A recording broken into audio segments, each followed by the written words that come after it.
He wasn't a victim. He was a man in the middle of a recalibration. Chris Gardner lost nearly everything. His money, his home, his marriage. He was carrying a medical scanner nobody wanted to buy, and a son who depended entirely on him.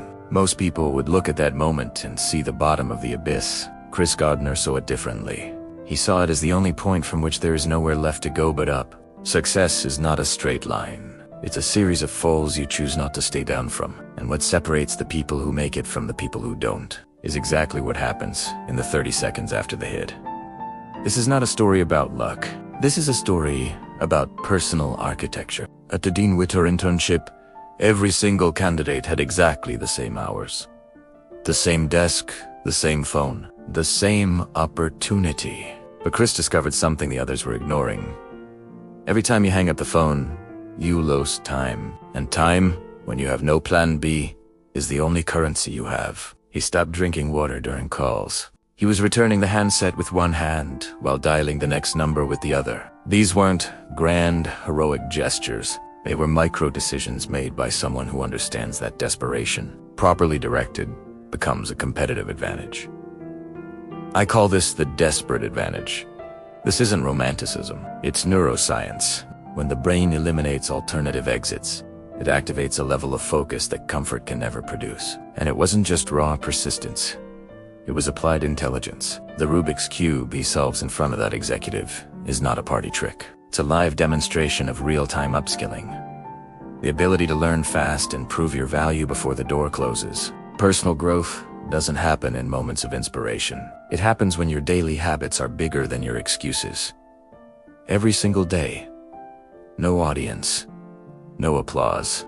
The Declaration of Independence doesn't promise happiness. It promises the right to pursue it.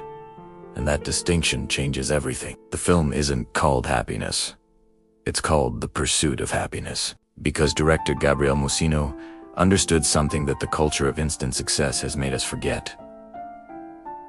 The process is the product. In your darkest moments, a career change, a business that won't take off, a relationship that falls apart.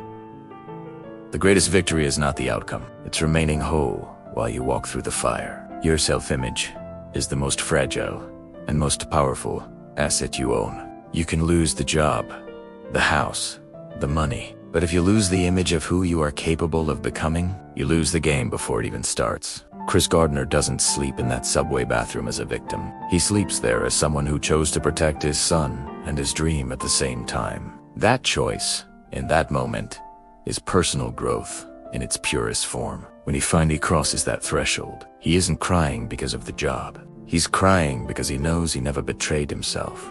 Don't ever let somebody tell you you can't do something, not even me. That line isn't cheap motivation. It is a declaration of sovereignty over your own destiny. Success is not the moment when everything aligns perfectly. Success is the moment when your preparation meets the opportunity you created yourself. Happiness is not something you wait for. It's something you pursue every single day.